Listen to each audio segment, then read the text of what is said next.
Yang perlu teman-teman tahu adalah teman-teman tahu yang namanya McD, dan McD pernah UKM ya, dan kopi kenangan juga dimulai dari UKM.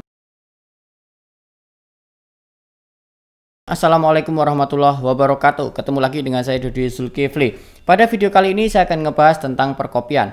Pekan yang lalu saya sudah menuliskan di Instagram saya, yaitu tentang pasar kopi yang ada di Indonesia. Pada video kali ini kita akan ngebahas tentang itu, yaitu 6 rahasia sukses kopi kenangan.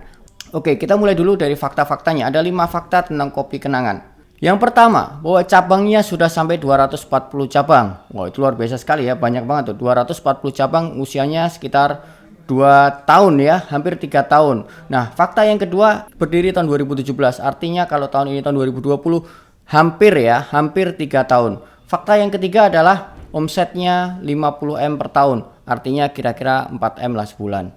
Kalau per hari ya kira-kira 1,5 M lah per hari. Itu omsetnya kopi kenangan. Fakta yang kelima adalah per tahun laku 3 juta cup. Berarti kalau 3 juta cup dibagi dengan 12 bulan, artinya 1 bulan 250.000 cup. 250.000 dibagi dengan 30 hari. Rata-rata sehari 8.500 cup. Wow, gede banget ya.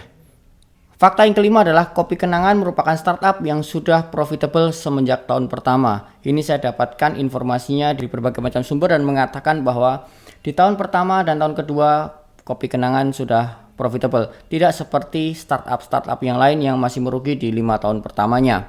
Nah, ada yang nanya, Mas Dodi, itu kan sudah gede tuh, berarti tuh sudah 240 cabang. Kita yang masih UKM, yang kedai kopinya masih 1-2, gimana nih caranya supaya bisa mengikuti market leader? Oke, yang perlu teman-teman tahu adalah teman-teman tahu yang namanya McD, dan McD pernah UKM ya. Ingat, McD pernah UKM, dan kopi kenangan juga dimulai dari UKM. Mulai dari 1, 2, 3 outlet pertamanya. Nah, bagaimana perjalanannya? Itulah yang insya Allah akan kita pelajari bersama. Mindsetnya adalah pelajari apa yang membuat mereka bisa terbang cepat ya. Itu poin utamanya, kuncinya. Saya ambil dari berbagai macam sumber. Inilah 6 resep scale up ala kopi kenangan. Dan poin yang nomor 6 ini adalah poin esensial dalam scale up yang sering kali dilupakan oleh teman-teman UKM. Tapi saya mulai dulu dari poin yang nomor 1. Poin pertama, bahwa kopi kenangan memiliki visi yang cukup keren. Anda bisa lihat di sini. Ini kalimat dari ownernya ya. Ini visi gue adalah one day, suatu hari nanti, bahwa mereka akan mengekspor sebuah brand, sebuah komoditas yang dari Indonesia, dan itu bisa diekspor sebagai sebuah brand, bukan komoditas. Misalnya nih, kopi diekspor sebagai biji kopi, itu komoditas. Tapi bagaimana mengekspor kopi tapi sudah dalam bentuk brand, itu visi besar mereka. Ini visi, ini keren banget. Kenapa butuh visi? Pertanyaannya, ketika teman-teman membangun sebuah bisnis, tidak selalu jalan bisnis ini mulus gitu. Nah, visi ini biasanya akan menjadi strong why, alasan yang cukup kuat teman-teman bisa bertahan ya untuk di bisnis ini. Apakah visi saja cukup? Tentu tidak. Anda membutuhkan hal yang kedua untuk melakukan scale up, yaitu tentang yang namanya pasar. Bagaimana cara berpikir owner kopi kenangan ini di awal-awal ketika membuat ide bisnis ini? Ini yang menurut saya cukup menarik. Yang pertama, pada saat itu mereka melihat, Anda bisa lihat ya, tentang kopi retail yang siap minum, kira-kira ada 2 kutub yang cukup besar. Yang pertama adalah dari kopi yang cukup mahal, yaitu Starbucks, yang tempatnya wow, yang tempatnya oke untuk nongkrong dan lain-lain. Ini kopi yang segelasnya kira-kira 50 ribuan lah. Di sisi lain, ada warung kopi yang harga kopi per gelasnya 3.000, 4.000, 5.000 gitu ya. Nah, di sini sebetulnya ada celah yang cukup besar gitu di tengah-tengah sini, yang dimana antara kopi yang cukup mahal di Starbucks dan warung kopi Akong nih, saya ambil sampel ya, yang di sini ada gap yang cukup besar di sini. Nah, disinilah mulai ide dari owner kopi kenangan itu muncul.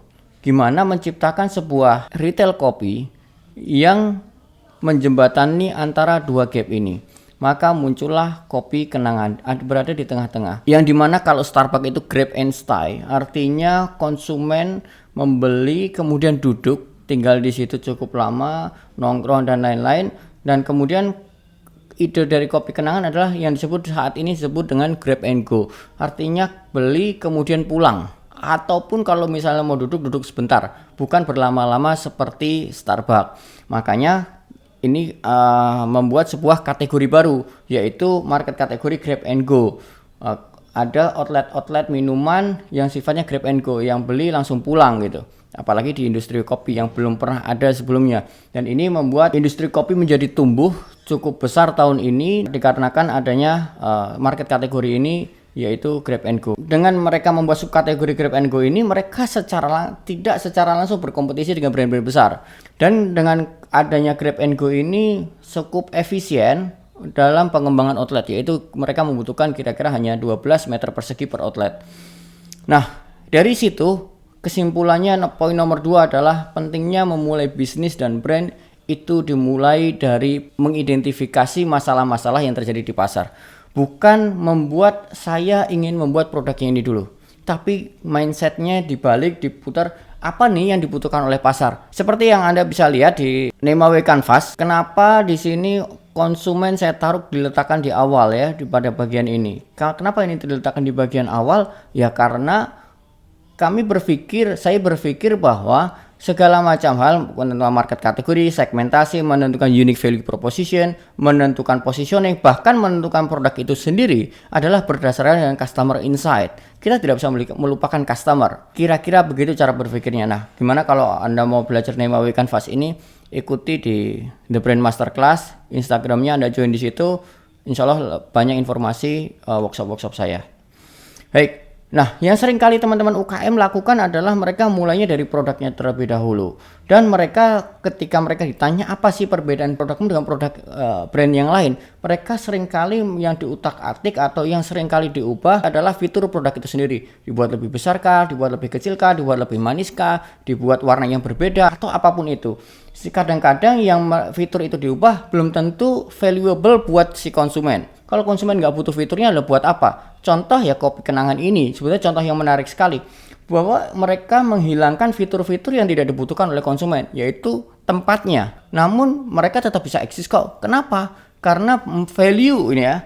Value untuk orang-orang yang ingin minum kopi kenangan adalah mereka tidak membutuhkan tempat, sehingga saya tidak perlu membayar tempatnya. Ada perkataan yang menarik dari owner kopi kenangan. Agar sustainable growth, mesti terus memperhatikan perilaku konsumen utama. Dan dari sisi strategi juga harus adaptif terhadap kebutuhan pasar.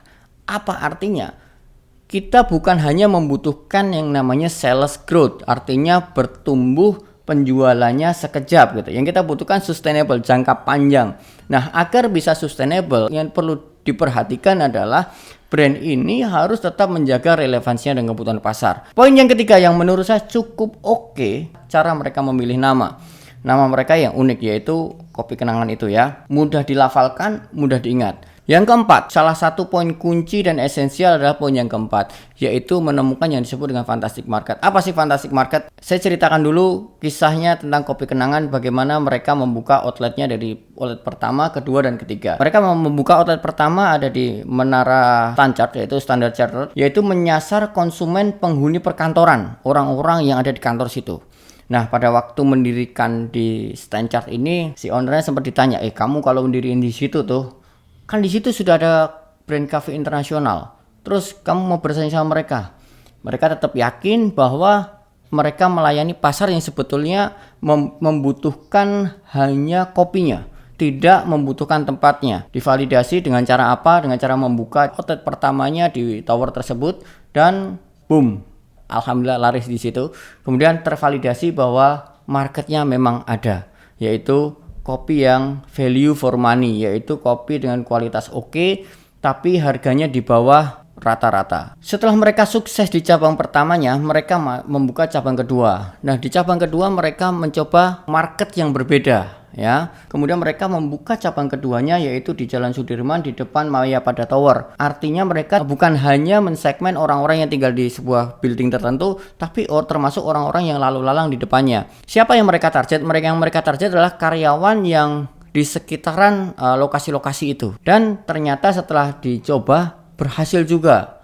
Oke, berarti mereka mendapatkan dua profil yang berbeda nih sudah.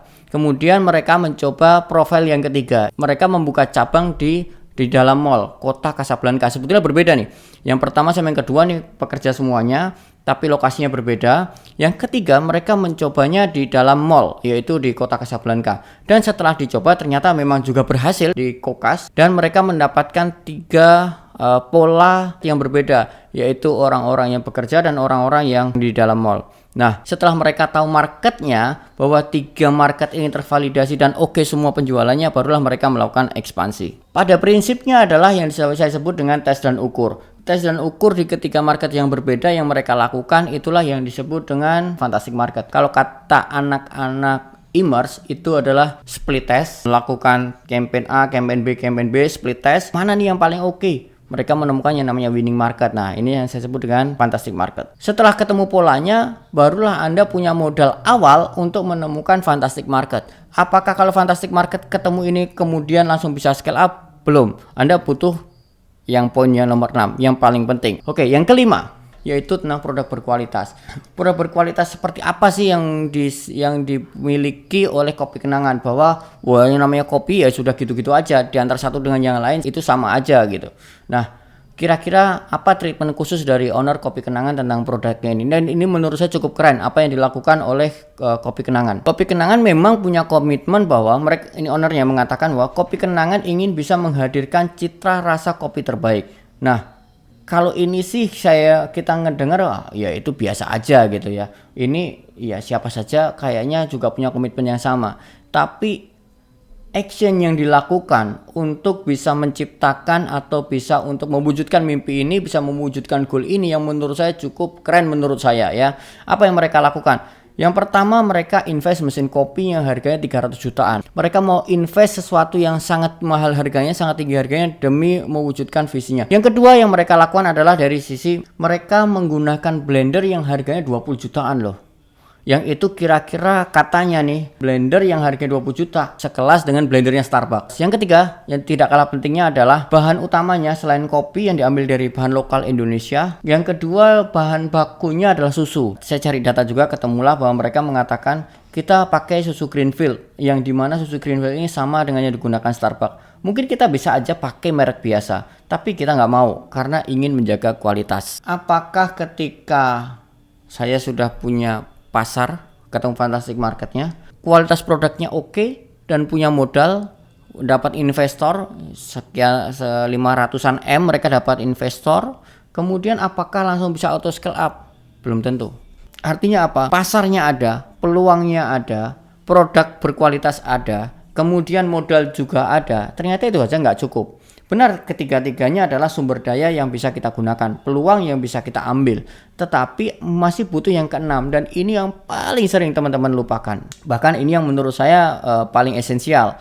Kenapa? Karena kan kita kalau berbicara tentang brand itu tentang konsistensi experience. Contoh, teman-teman datang ke satu McD dan McD yang lain itu experience-nya konsisten, dan disitulah keunggulan yang menurut saya luar biasa dari McDonald, walaupun secara produk biasa-biasa aja McDonald. Yang keenam adalah keunggulan operation dan SDM. Saya kutip satu kalimat yang cukup bagus dari owner Kopi Kenangan. Mereka mengatakan bahwa kami belum ingin menerapkan waralaba untuk menjaga dan mengontrol kualitas produk dan layanan. Kesabaran menahan diri untuk memperkuat fondasi. Yang menurut saya ini teman-teman UKM, beberapa yang saya temuin mereka tidak sabaran.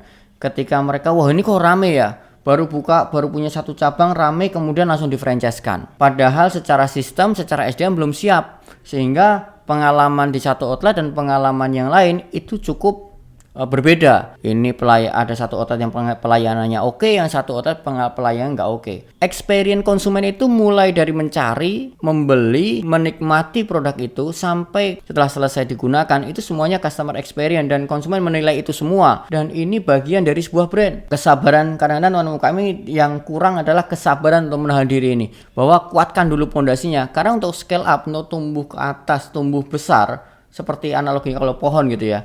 Untuk tumbuh besar yang dibutuhkan adalah akar yang kuat. Kata mentor saya Pak Budi Satrio Isman, beliau ini ada sebuah kalimat yang menurut saya keren banget dari beliau, yaitu beliau mengatakan yang bakal menjadi penghambat pertumbuhan itu cuma satu, yaitu people, yaitu orang, yaitu SDM. Kenapa? Modal bisa Anda pinjam teman, cari investor bisa. Pasar tinggal cari pasar yang oke. Menambah orang sama menambah mesin ini dua hal yang berbeda. Dan menurut saya ketika teman-teman bisa menghadapi masalah ini, dan insya Allah untuk scale up jauh lebih mudah ketika bisa menghandle SDM dan operation. Nah, apa yang dilakukan oleh Kopi Kenangan ketika mereka akan melakukan scale up? Mereka melakukan rekrutmen dari SDM yang sudah berpengalaman di pengembangan bisnis retail.